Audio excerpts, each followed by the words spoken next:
Tras la disolución de la Unión Soviética en 1991, Ucrania, como muchas repúblicas que integraban la URSS, se independizó. A 30 años de distancia, sin embargo, Vladimir Putin, el líder ruso, considera que Ucrania debe estar integrada a Rusia de una forma u otra. Y aunque el presidente ruso niega que quiera invadir a Ucrania, lo cierto es que, según la inteligencia de los Estados Unidos, ya movilizó a 100,000 hombres y armamento con el argumento de que la OTAN, que está liderada por el gobierno estadounidense, está expandiéndose hacia el este, incluida Ucrania, lo cual, dice, significa una amenaza a la propia Rusia. Pero ¿cuál es el conflicto que está planteando esta confrontación entre Rusia y Estados Unidos, entre los gobiernos de Moscú y de Washington? De viva voz tenemos el privilegio de hablar con Stephanie Enaro, una muy reconocida internacionalista y experta en temas de geopolítica. Stephanie, antes que nada, gracias por esta conversación. Hola, ¿qué tal, Ricardo? Es un honor estar contigo y con todo tu auditorio. Stephanie, ¿tú has podido dormir tranquila en estos días o de pronto te asalta un insomnio llamado Ucrania?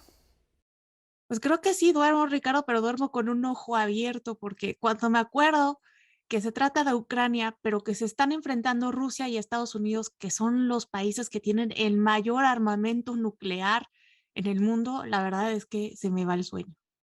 ¿Por qué Ucrania? Dinos, ¿cuál es el valor geoestratégico que tiene Ucrania y por qué es el motivo de esta disputa internacional que ya incluso trasciende a Moscú y Washington, porque ya los aliados estadounidenses de la OTAN también, ya nos dirá si es cierto o no, están alineándose en esta guerra por ahora tentativa virtual?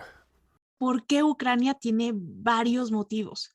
El primero es porque del siglo IX al siglo XIII más o menos estaba la Rus de Kiev y la primera capital rusa estaba cerca de Kiev, entonces eran como un territorio unido.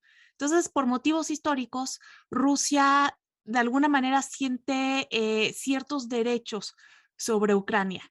Luego, si nos vamos al punto geopolítico, hay una teoría que para mí es la que rige la geopolítica de los últimos tiempos, que es la teoría del corazón del mundo. Esta teoría la proclama Sir Halford Mackinder, un inglés, que decía, bueno, Inglaterra es la más fuerte en cuanto a la naval, pero Rusia es el territorio más fuerte terrestre. Y para que Rusia consolide su poderío, tiene que dominar Europa del Este porque así va a dominar Europa Central y ya luego se puede expandir al resto del mundo como el continente americano o incluso el africano. Y entonces, pues la clave es Europa del Este. Para que Rusia no siga avanzando, domina Europa del Este. De hecho, el mantra de Halford Mackinder decía, aquel que domine Europa del Este dominará la isla mundial, que es Europa, y aquel que domine la isla mundial dominará el mundo. Entonces, haz de cuenta que si esto lo traducimos en términos mortales, es como si Rusia fuera un coche y Europa del Este fuera su defensa que le amortigua los golpes en caso de un choque.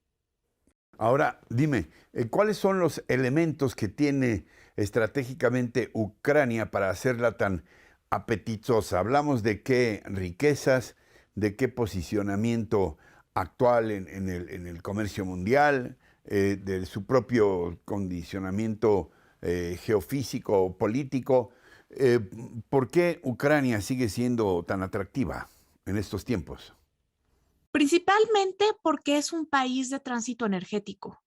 Mira, Ujú. la Unión Europea depende del 40% del gas natural que consume de Rusia y hay oleoductos y gasoductos que pasan por debajo de Ucrania y eso lo hace un territorio pues geoestratégico. Ahora, también Rusia ya se ha dado cuenta de eso y está comenzando a presionar a Ucrania por su acercamiento con la Unión Europea y ya desarrolló un gasoducto que va debajo del mar Báltico, que se llama el Nord Stream, que conecta directamente ya Siberia con Alemania, saltándose Ucrania. Y si esto pasa, pues el gobierno de Ucrania dejaría de percibir ingresos notables porque ya no sería un país de tránsito energético.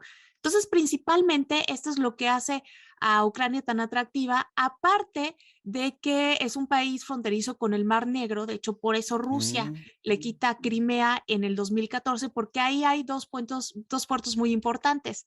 El primero es Odessa, que es un puerto comercial muy importante, y el segundo es Sebastopol, muy famoso en las guerras porque es un puerto naval más importante en ese mar.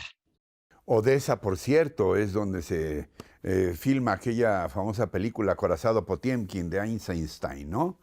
Sí, así Según es. recuerdo. Sí, el dominio de ese mar también pues puede ser, como tú bien dices, estratégico.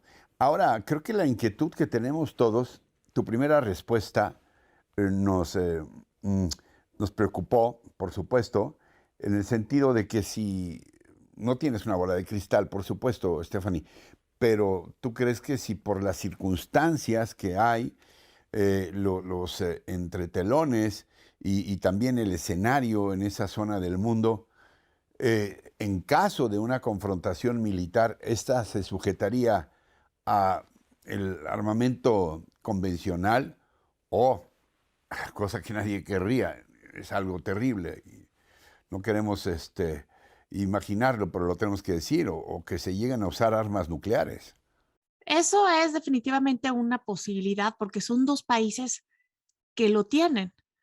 Ahora, también lo que nos debería quitar el sueño, Ricardo, es que si ese encuentro ocurre, absolutamente todos terminaríamos pagando los platos rotos. Mira, en México, que estamos un poquito lejos de Ucrania, ya comenzamos a sentir los estragos de esa tensión.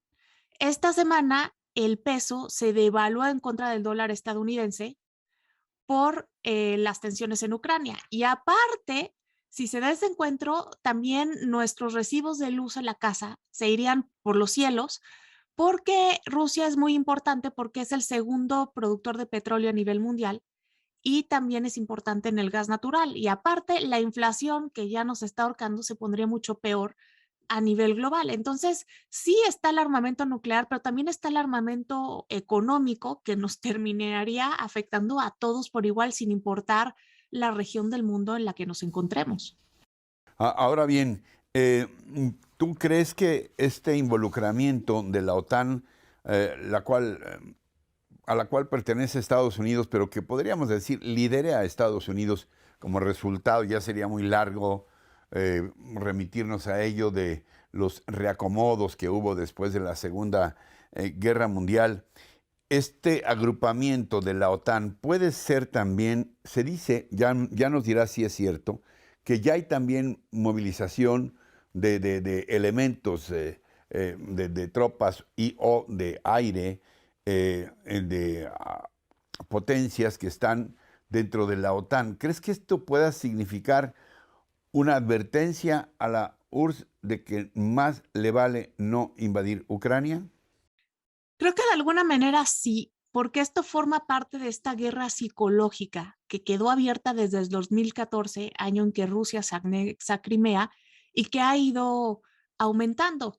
Tenemos, por ejemplo, que Países Bajos ya está enviando aviones a Bulgaria para que puedan estar atentos y actuar a la brevedad posible. Tenemos que Alemania está poniendo ya un hospital campaña a disposición, que España ya está enviando buques en el Mar Negro. Y esto de alguna manera es una presión para Vladimir Putin porque Occidente le está diciendo, si te atreves, estamos listos para contrarrestar. Y esto presiona enormemente a Vladimir Putin porque para él lo peor que le pudo haber pasado en la vida es que cayera la Unión Soviética y por lo tanto el avance de la OTAN, él la considera como una humillación para el imperio de Rusia. Entonces él siente esta presión y fanfarronea más. Ya tenemos que hay 127,000 tropas rusas en la frontera con Ucrania y Joe Biden ha dicho que si Putin se atreve, que está dispuesto a imponerle sanciones económicas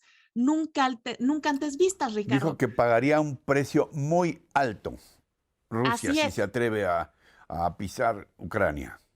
Y el tema aquí es que no sé si Rusia pueda pagar en este momento ese precio muy alto, porque las sanciones que le pusieron en el 2014, cuando se anexó Crimea, sí han afectado muchísimo a su economía.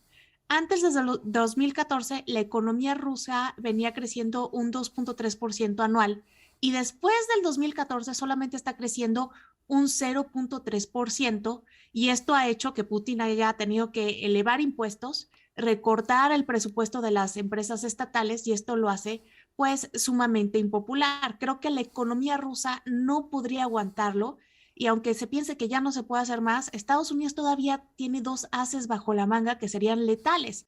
La primera ¿Cuáles? sería congelar las reservas del Banco Central de Rusia y después sacar a Rusia del sistema SWIFT, que es el sistema internacional de pagos, y ahí así terminaría por aislar a Rusia de Occidente y esto sería fatal para los rusos. ¿Hay algún otro aspecto? Nos quedan un par de minutos, Stephanie, del que no te haya preguntado y que creas que es importante anotar sobre este conflicto. Sí, se dice mucho que no se había sentido un conflicto de esta magnitud entre Occidente y Rusia desde la Guerra Fría. Y creo que la clave aquí es el frío. Primero, porque lo que quiere Rusia es ponerse bravucón para sentarse en la mesa con Estados Unidos y renegociar los resultados de la Guerra Fría. Esto quiere decir que nunca incluyan a Ucrania, a la OTAN y que retiren los misiles de Europa del Este. Y también porque mientras el clima esté frío, las tensiones pueden aumentar, porque una vez que ya haga calor y que haya deshielo, los tanques rusos ya no van a poder cruzar la frontera con Ucrania. Entonces, el factor central de este conflicto, Ricardo, creo que nuevamente es el frío. El general invierno, del que se ha hablado en guerras anteriores. Eh, Stephanie, creo que de verdad ha sido muy aleccionador escucharte y yo te agradezco mucho siempre tu confianza y tu participación generosa en nuestros espacios. Estaremos muy atentos, pues, con sueño o con insomnio a lo que pase con este fenómeno que, como tú bien señalabas, aparentemente está muy distante, pero que nos afecta a todos en este planeta.